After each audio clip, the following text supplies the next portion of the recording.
Today, I traveled to Bulgaria to talk to seven-figure sellers from there and from Romania who are all going to give us their top tips. How cool is that? Pretty cool, I think.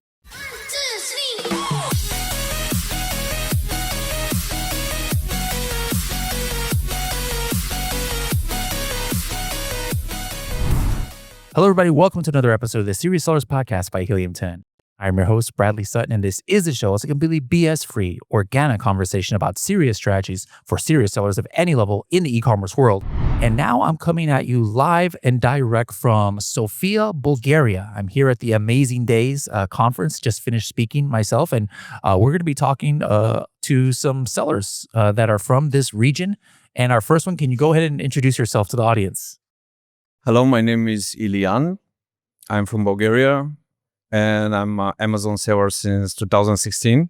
Awesome. All right. Are you from here in Sofia originally? I'm born in the town Gabrovo, but I've been living here for 18, 19 years already. So did you go to university here in Bulgaria? Yeah, I was studying marketing in New Bulgarian University here in Sofia. And when you graduated, did you start working in that kind of field, or what did you do?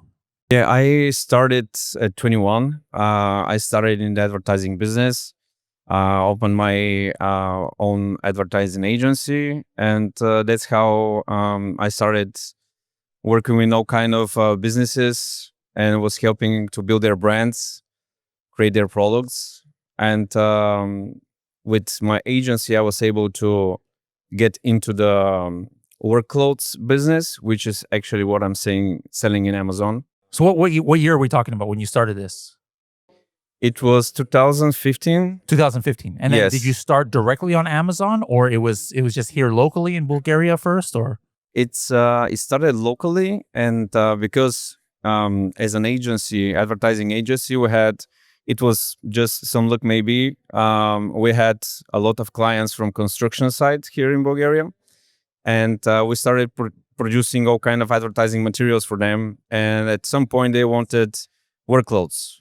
And so I started exploring the market for work clothes, and I started contacting with a lot of production facilities here in Bulgaria. So I started adding this service to the agency service with, all the branding, printing, and so on. And this is how I get into the work clothes. And by that time, Amazon was becoming something big. It was part of European Union already. It was locally was not very famous. I should say it was not famous at all. I believe that I was the first one to sell a Bulgarian brand in work clothes in Amazon. And we have some really big brands here in Bulgaria that are dealing with workwear, but it was just something new at the time. All right. So the first year you launched on Amazon, was it 2016 then? Yes, 2016. Okay.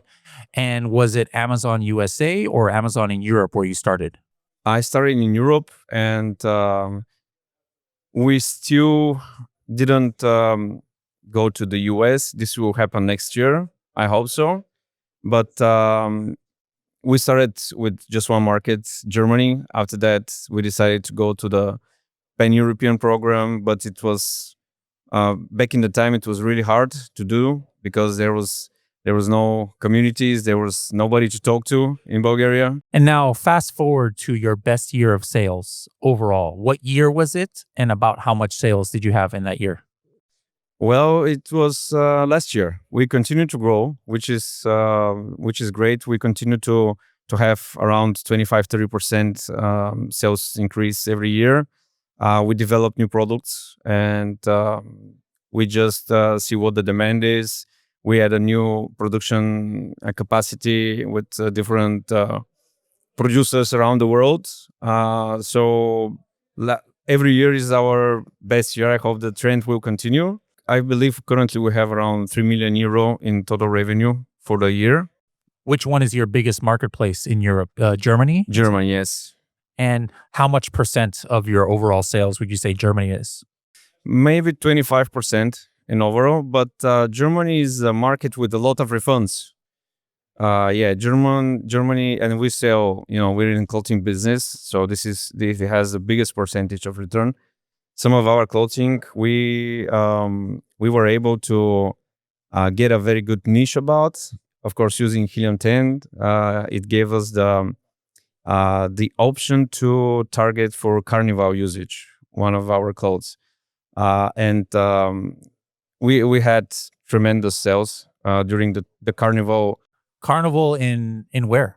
in Germany. I didn't know that was a thing. I Yeah, know that's I like didn't in know. Brazil, and I didn't know, but as well, but I believe it's in the end of February. Every year is a different date, but in the end of February, there's like massive carnivals in Interesting. all kind of cities in Germany, and people get dressed all kind of way. And so you found out about that from Helium 10, Yes, like yes. Black Box or something like Yeah, I that? was. Or? I believe it was Super Mario costume, something like that, and I was like, it's not relevant, but I see that people actually buy based on these keywords, and we decided to give it a try, and it was one of the products. Unfortunately, it turned out that in Germany, people buy for the carnival, and they return it 3 days after that because yeah, and Amazon doesn't do anything about that. Take it or leave it. So we have really, really big sales increase, thousands of units, and but we have 45% return rate, which is. But yeah, Germany is the biggest marketplace in Europe. Are there any Amazon Europe that you're not selling? Are you selling in everything, even the newer ones like Sweden and Ireland and things? Yes. Every new marketplace that we can target and add. What's number 2 and number 3 then? I believe that UK is number 2. It's outside European Union already, but it's still very strong market. The third is France, and then Italy, Spain, and currently I see that Belgium is becoming a thing. Maybe soon it will be bigger than Spain, and Spain was one of the first marketplaces that Amazon had. Also, here in Sweden, we have better sales there as well. It's a different culture. It's people like different stuff, but with the pan-European, and it's really easy to ship everywhere in Europe. When you create a listing for the first time, like launching a new product, do you always start in like the same marketplace, like Germany or something, like make the listing first in German and then translate it? Or what's your process to get it to all of those different marketplaces? Yes.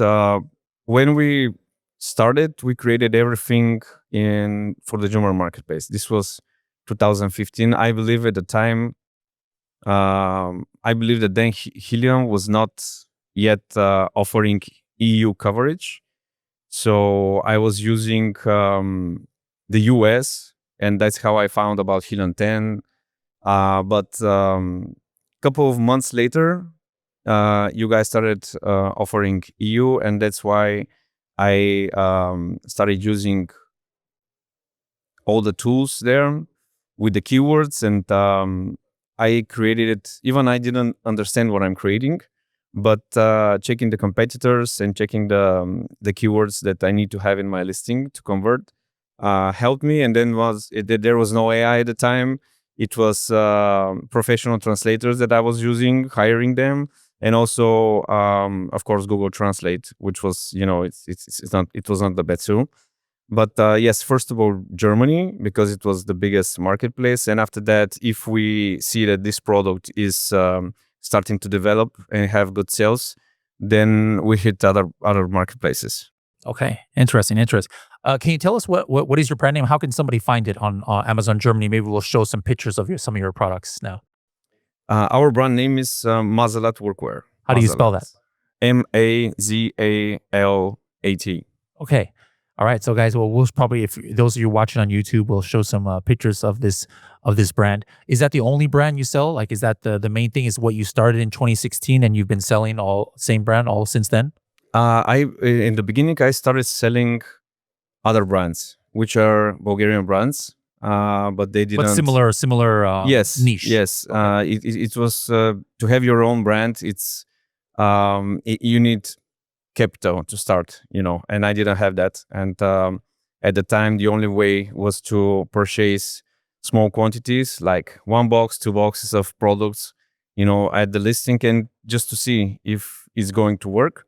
So I started with local brands, and since I managed to have good listings, after that I built my own brand, my own production, and currently I'm selling my brand. Okay, interesting. Now, when did you discover Helium 10? Like around what year? It was 2015 when I started, and I did a lot of research then. And as I said, it was really hard to understand how to. It was a new thing to be seller in Amazon, and really hard to develop it and the documents and everything. And I believe that Helium was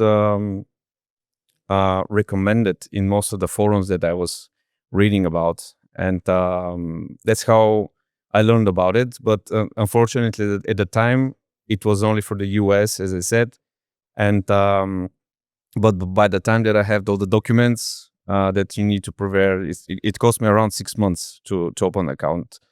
Working every day on it, and by that time that I was ready with the documents, and Amazon said, "Okay, you're ready to go."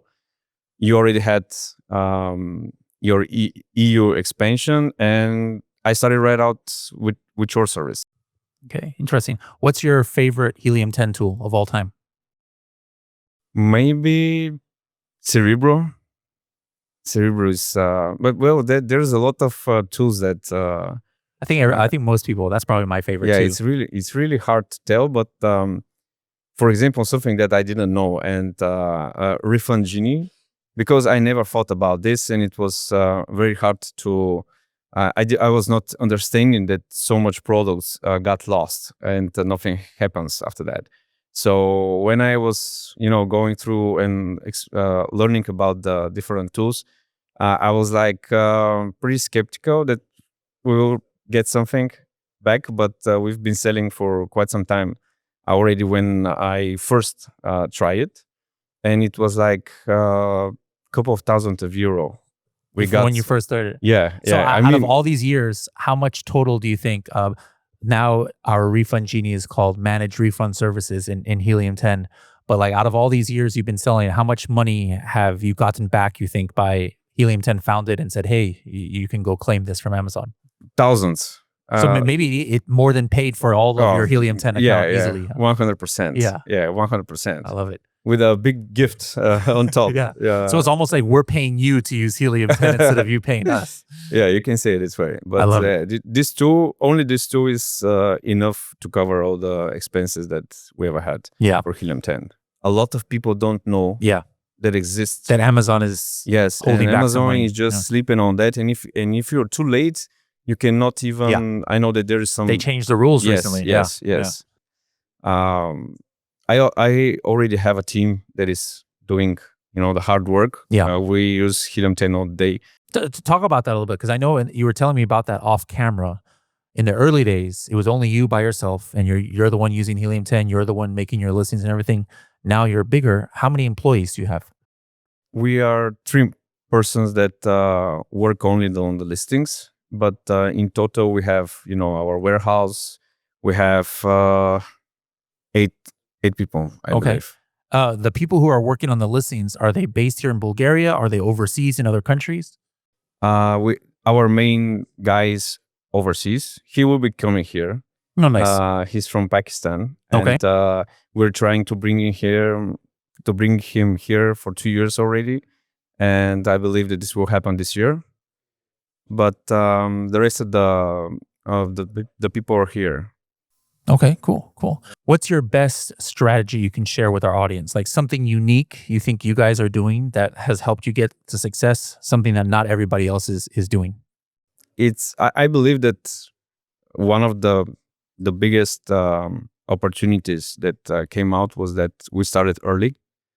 This is something we were able to create a listing that has maturity, and currently there's a lot of copycats out there, and they of course, come from China, most of them. We cannot compete them with price, but our listing is good enough to be on top. So I believe that because we started early, we're good. And once you have the brand and good sales, your other products are easier to sell when people already know about you. You mentioned being early, obviously being early to the brand, but do you also still try to be the first one with some of these new trends you see? Like maybe there's a new kind of product, and are you usually the first one who is doing it? Or do you hop on existing trends, or how does that work? Well, most of the time, because it's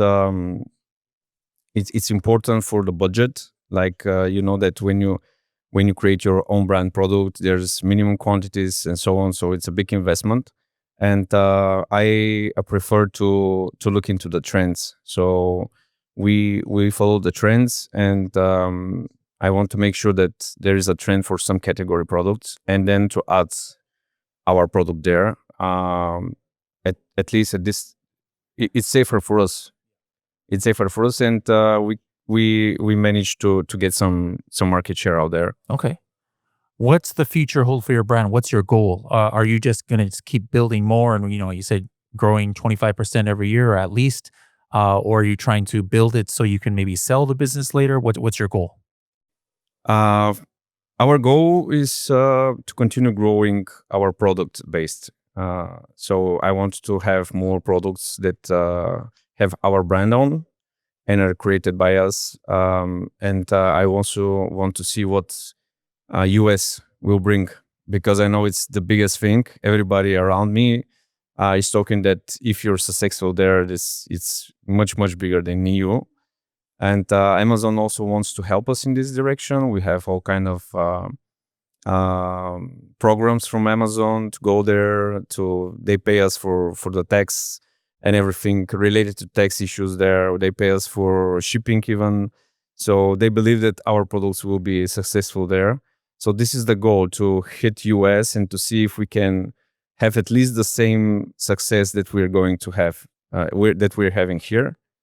For selling the business, we had some hedge funds, and I don't know if it was hedge funds, but investment funds that were only dealing with Amazon-related businesses. So they buy it, they make an offer that you cannot resist, and then they build it really fast after that. And maybe it's 1 or 2 years they need to be even from the investment. We were approached, but during the time I was not in the mood for selling. I just wanted to build it and to see it becoming successful. Awesome. All right. Well, I wish you all the best of success in the future. And let me know when you launch in America, and maybe I'll go buy your Super Mario outfit for. And don't worry, I won't return it right away like the Germans do. All right. All right. Thank you very much. Thank you so much. Thanks. All right. Now we are here at the Balkan e-commerce summit. It's the day after the amazing days, and we're still here in Sofia, Bulgaria. And I'm here at the IntelliRank booth right here. They donated their booth for a little podcast studio here. And we're talking to another seller. You're here locally? You're from Sofia? From Bulgaria. Okay. Can you introduce yourself to the audience? Yeah, hello. My name is Milcho Vasilkov. I'm Amazon seller, live in Bulgaria. This is the East Europe, is the south part of Europe. And yeah, we sell in Amazon. From most of selling is happened in Europe. Like a big country in Europe is the German, France, UK, and until this 10 years from now. What city were you born and raised? I born in Bulgaria, city of Pleven. This is the city, is the middle of the country. Okay. But I live in the seaside. Okay. In the seaside is the east coast of our country. Is the beautiful city called Varna. Okay. What did you study in university? Actually, I study here in the capital, Sofia. I live also in Sofia 12 years. I have the master's degree of marketing. Now, completely switching topic, one of the most famous athletes from Bulgaria happens to be my favorite sumo wrestler from Japan, Kotoshu. And you've met him before. You knew him, or? Yeah, I met him. Yeah. How did you meet him? Actually, I have a friend which is very close to him. This is my friend live in Japan. And this guy is maybe he studied in Japan and lived there maybe 20 years. And we do some business from him. We export the goods to Japan market. And he's actually is my connection between okay.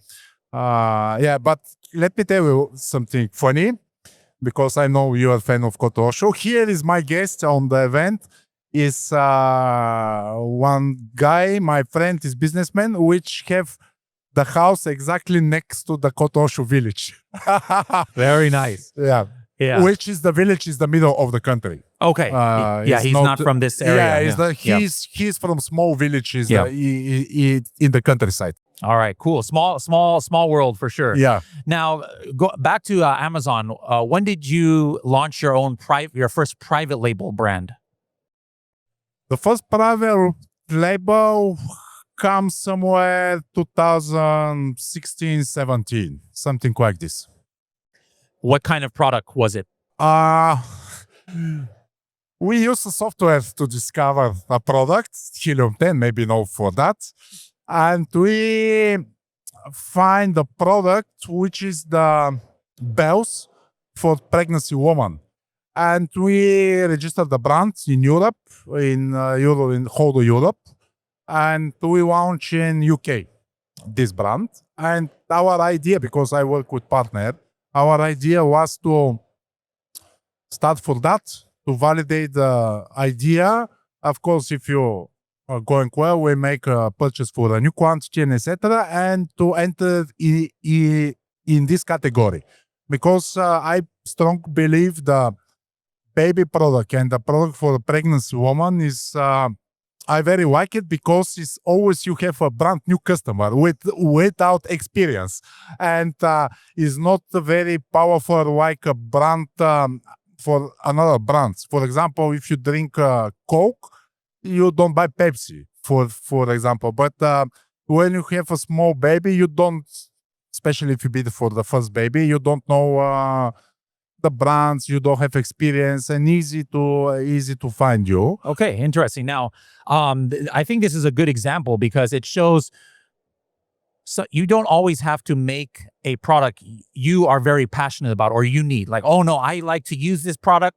I can only sell products I use. Obviously, you are not using the pregnancy. You said you just found it in Helium 10, like looking for the opportunity, and he was able to have success, even though he is not even the user of the product. And so, which year was your best year of sales over all the platforms, and how much sales was it? I think for every seller which started before 2020 is the best year, because when the COVID pandemic come, everybody shut down and the sales going skyrocket.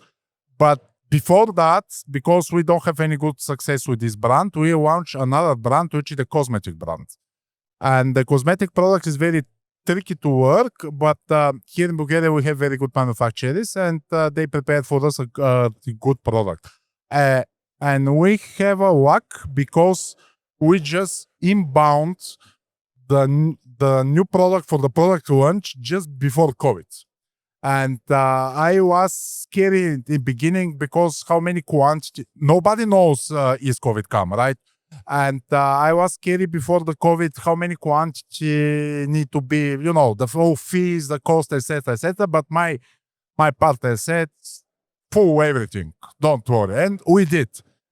And after few weeks, COVID come, everything shut down, all the delivery chain was broken, and we have a stock. And we sell everything for maybe 3 months. This is the great product launch which ever I had. And this is nearby €500,000. €500,000 in only 3 months? Yes, for this product. Oh, okay. Or for one product? Yes, for this, so for the whole cosmetic. Year, what is your best number of sale or like euro amount? Actually, we're going between 1.5 and €2 million. Okay. Yeah. Which is your biggest marketplace? Is it US? Is it Germany? Where?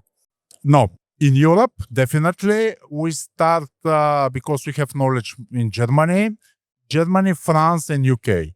We tried to sell in US. We did, but it's total different market for us because now our product is the cosmetic stuff like this, and also grocery. We sell the groceries. That's difficult to import to US, right? Yes, for some of them you should FDA approve, and the product they have expiration date because we work with the natural products to short expiration date, and we're selling in high price because it's the quality and natural, but the maximum shelf life is 6 months, and it's not good to selling in US. But So so you're so that's another lesson is if you're based in Europe, of course you can sell in the USA, but might be better to just stay local, and you could still have a 7-figure business even in EU. Which brand is your number one selling brand right now, and spell it so people can find it? the brand is able in Europe. This brand we should launch in US. This is brands for a pet supplement. How do you spell it? Pau to Pau.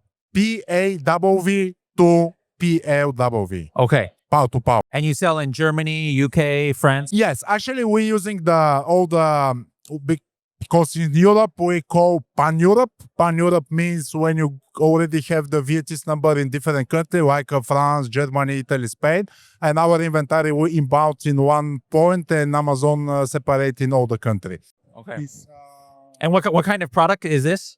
This is the supplements for pets, cat and dogs, and very innovative product because it's not a pillow, it's not like this, is the spray. And you can spray directly to the mouth, to the food, to the water, and the animal don't take any problem to take it. Okay.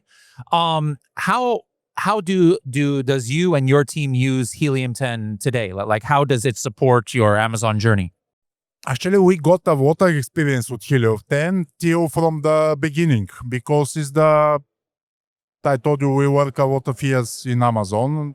We use the Helium 10. How does that affect what you do? So you're looking at keyword ranking, you see something, and then what does that make you do? Our strategy for the PPC especially is we have our keywords, which we know. We observe them to see how they react. And if we watching the position, we just more money on PPC. It's simple enough. That's one thing you can control on Amazon. Many things you can't control on Amazon, but where you show up in sponsored ads, you can increase the bid, increase the rank, and decrease and decrease. Also, we use in specific seasons, like before Prime Day, because everybody knows the Prime Day is much important seller event in Amazon.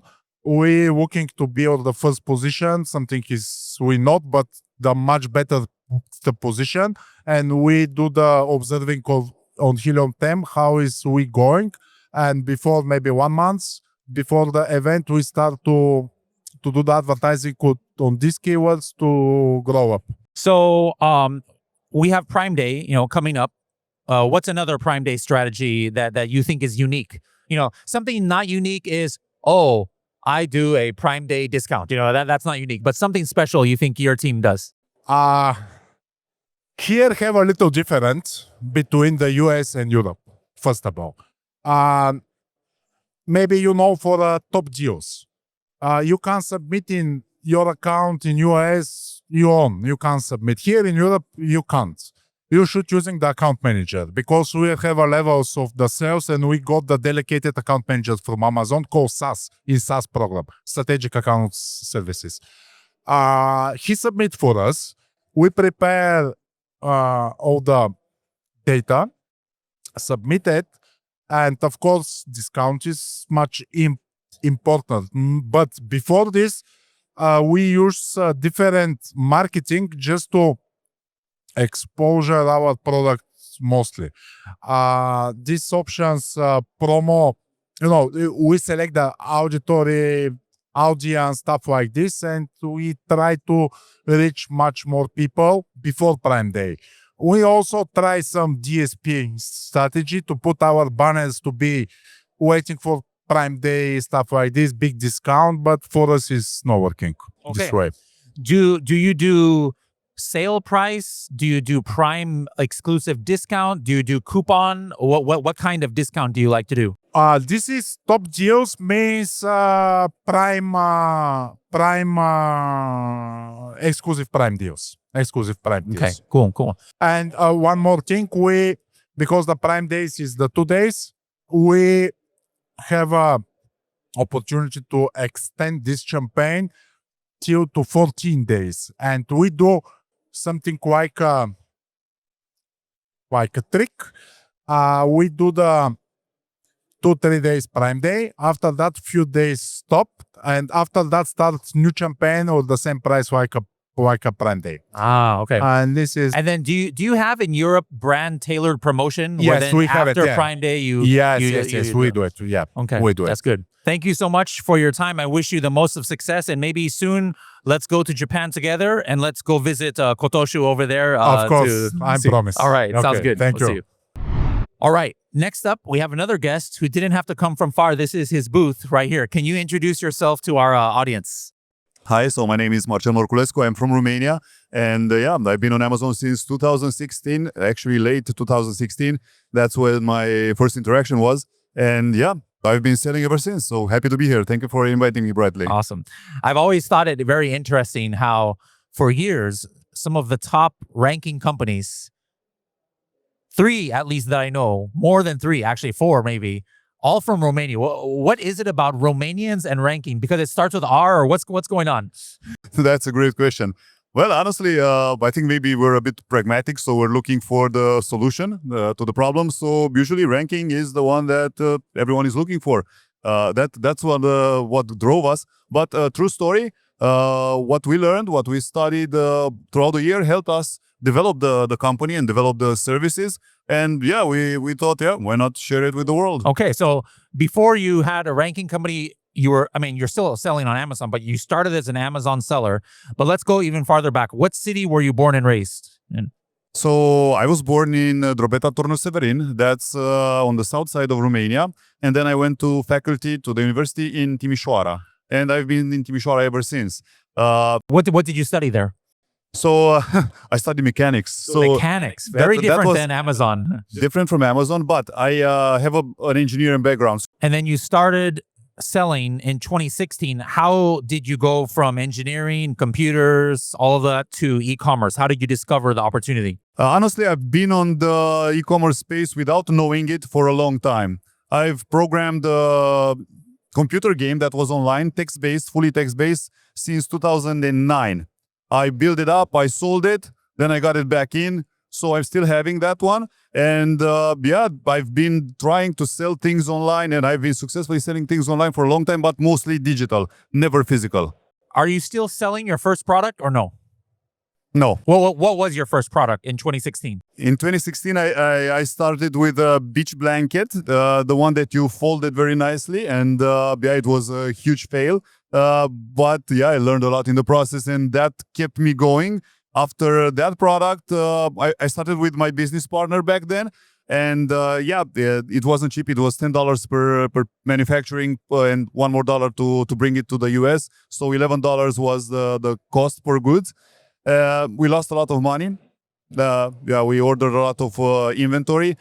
Q4 was very expensive to have a warehouse back then. So we were losing like $1,000 each Q4 month for having inventory and not selling. So we eventually ended up destroying, even though it's a very good product. Yeah. What was your best year of gross sales, and how much was it across all the platforms you sold on? I'd say 2 years ago was the biggest year that we had, and it was 7 figures. Okay. Now, break that 7 figures down. What's your biggest marketplace, and what's number 2? Like, as far as which country? We only sell on the US. Oh, you only sell in the US? Yeah, okay. Yeah. We have, don't get me wrong, I love Europe, but I dislike VAT and all the struggles with US. Everything is straightforward. Do you ship direct? Do you manufacture in China? Yeah, everything comes from China. Do you ship directly to Amazon? Do you have 3PLs in US? I used to have 3PLs. Now I'm shipping. Now with AWD, it's everything goes to Amazon. So we are using AWD and the FBA for shipping directly from China. So yeah, that's the business model. Okay, interesting. Let's talk about ranking, since that's your specialty. Obviously, many things have changed in the ranking world. I mean, that was how I started. Before Helium 10, I was using a search, find, buy, and two-step URLs in hundreds and hundreds of units, and it was totally fine. You know, some people all thought, oh no, this is against Amazon terms of service. Before it wasn't. Now, yeah, it is. And then the kind of, shift was like, okay, now people do a similar thing, but with like advertising and surveys and things like that. What is working when you launch a brand now? What's your general ranking strategy? I can start from, let's say, the launch strategy. That would be the best. We always use Vine. Have you tried that pre-launch Vine yet, or just you launch and then Vine? When we launch, we enroll in Vine. This is what we've been doing so far, and it's been working. Back in the days, we were using variations. I'm a huge fan of variations, and we were separating them. And also, you could do Vine on many and then combine it. And now Amazon took. See, guys, that's why hacks are fun, but a lot of times they don't last forever, and then Amazon changes a rule and you have to shift. But I remember that. Yeah. We were Romanians. We've tried them all, but at the end of the day, this is how we learned. So back in the days, we tried a lot of hacks, also review hacks, very transparently. No longer touching reviews in any way. Everything we're trying to do is forever green. So trying to build up a business the right way. Even though on the ranking side, things are changing, are evolving very fast. We are sending, with our strategy, we're sending signals from different platforms. So we're mixing the signals that Amazon gets. So we're sending traffic from Facebook, from Pinterest, from YouTube, from Google. How? Like for certain URLs. Keywords or? Keywords and two-step URLs. Yeah. It's everything with us. It's everything on our side is safe. As long as on our brands, as long as we mix the traffic. So everything is perfectly okay. We are getting surveys. So what we're doing, we're not breaking the rules too much, very transparently. Too much. Because at the end of the day, Amazon has restricted us from providing a product in a, let's say, repetitive manner to the public without breaking a rule, right? How do you provide the product to your friends to purchase it? You have to give them a keyword or something, a way for them to find it, right? So you have to be very careful not to break the rules. If you provide a two-step URL, that's ranking manipulation. If you provide them the keyword to search for it and find it, that's search, find, buy. Again, that's not accepted. So pretty much things are changing. But at the end of the day, yes, we want to push the ranking mainly through PPC. That's forever green. So we're on top of that. And why not also getting strategies aboard, including with the latest one would be Rufus, through Rufus. Yeah. What are you doing for optimizing for Rufus? So in terms of optimization, we always start from what Rufus sees on the product display page. We go on the product display page and see how Rufus perceives it. We click pretty much all the buttons there that Rufus generates, because that's the insight that Rufus and the way Rufus understands our product. The next thing would be to check that against a competitor or multiple competitors to see how Rufus perceives them. And now with all the AI and everything simplified, we can get a comparison and see where we lack some visibility or where we're good at things. So this is pretty much how the simplicity of things, because it's really, really simple. Anyone can do it. You don't need a lot of, let's say, tools to provide this for yourself. So at the end of the day, just see what you're doing in terms of Rufus and what others are doing, and try to optimize. Always have in mind the keywords. So rolling back, when I started, we didn't have Helium 10. That's when many got things rolling with Helium 10. So pretty much Cerebro was a breakthrough. I can't recall exactly the year Cerebro went out, but it was amazing when we got that aboard. This is our core feature that we're using on a daily basis from Helium 10, Cerebro. So keywords, and from keywords go to the listing and optimize for Rufus. Awesome. Well, thank you for sharing your experiences. Thank you for providing your IntelliRank booth and a great event yesterday. Thank you. Amazing Days. It'll be around the same time next year, maybe Amazing Days conference. It will be on the 19th of April. Oh, you already have the date. Even 2027, you're already Yes, ready to go. A funny story because Balkan E-commerce Summit is the main event. It's Nicola Ilchev's event, and he already set up his dates for next year, and will be like one day prior, so anyone that comes can maximize their experience in Sofia. So it will be same location. Balkan E-commerce Summit will be 2021 of April, and Amazing Days will be one day prior, the 19th of April. Yeah. Sounds good. Maybe I can come back for a third year in a row, and maybe we'll see you guys there. Looking forward to it, and thank you, Bradley.